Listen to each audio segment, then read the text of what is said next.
Olá, passando para compartilhar mais um dos nossos devocionais e discipulado.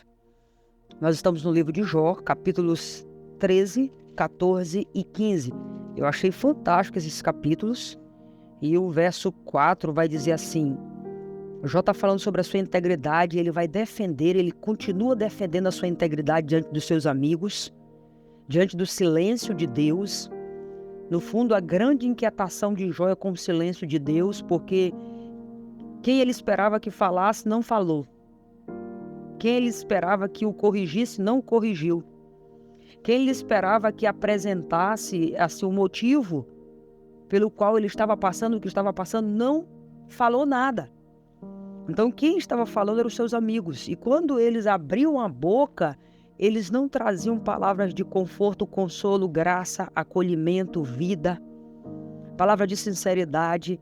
Então, no verso 4, ele vai falar algo muito profundo. Ele diz assim, do capítulo 13: Vós, porém, besuntais a verdade com mentiras. O que significa isso? Vocês estão mesclando, tá aqui a verdade, aí vocês submetem a verdade a uma camada de mentira. Entenderam? Há uma verdade, aquilo que eu sempre tenho dito aqui para vocês. Eles estão falando algumas verdades,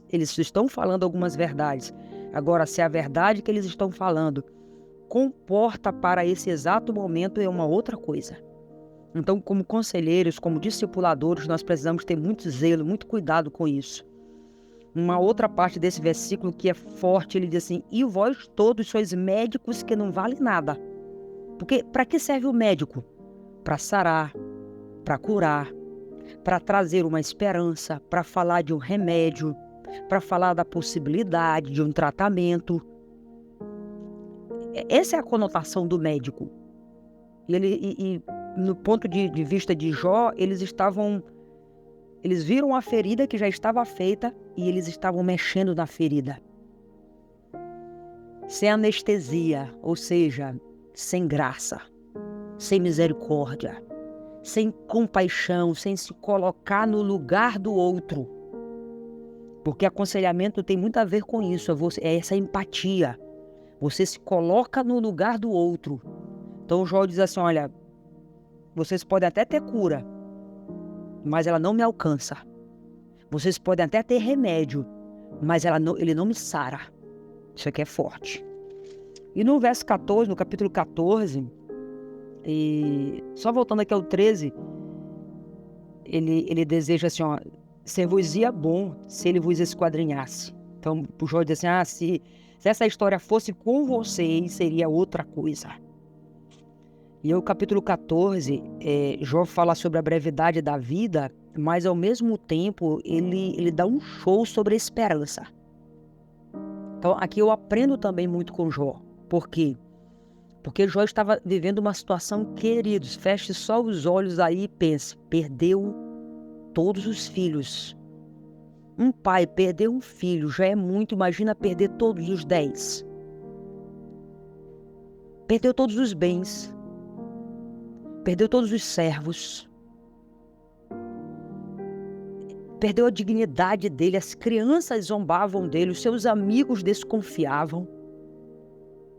Se isso não fora tudo, ele estava tomado por chagas, feridas, pus, secreção, dores, angústia, insônia. Mas ele conseguia ver em tudo isso esperança. Como? Por esse versículo aqui, ó. Porque há esperança para a árvore, pois mesmo cortada ainda se renovará. Olha aí.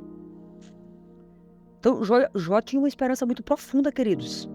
Ele entende que mesmo uma árvore cortada, ela será renovada. E não cessarão os seus rebentos. Se envelhecer na terra a sua raiz, e no chão morrer o seu tronco, ao cheiro das águas brotará e dará ramo como a planta nova. Que coisa linda! Então essa é a esperança cristã. É como uma árvore cortada. Mesmo decepada, volta a brotar. Mesmo sendo vítima de uma situação tão difícil.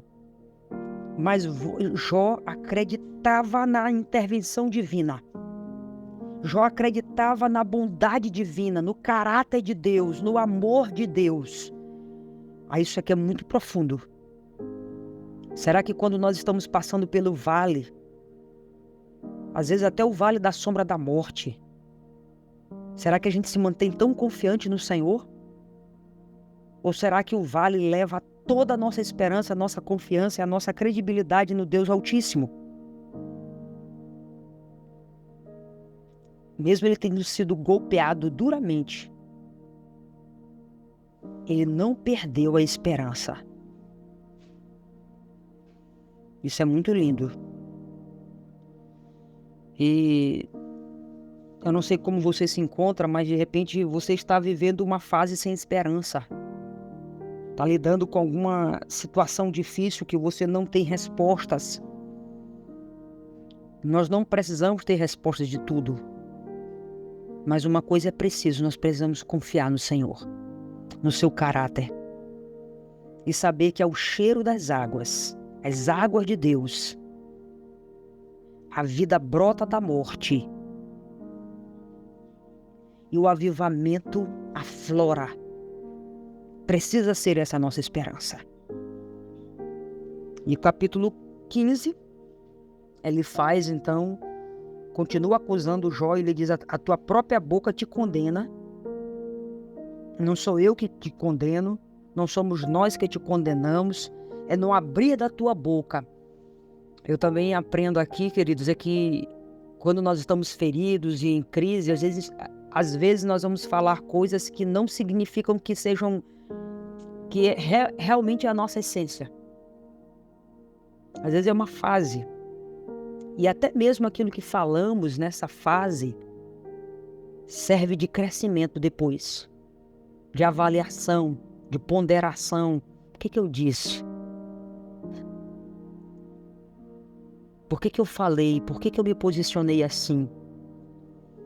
Então, nós precisamos ter um coração cheio de compaixão para ouvir mesmo. Um coração cheio de amor, de graça, de empatia. Um conselheiro sem empatia, ele não consegue transicionar o seu, aquela pessoa que ele está escutando para um ambiente de refrigério e de graça. É isso que eu aprendo.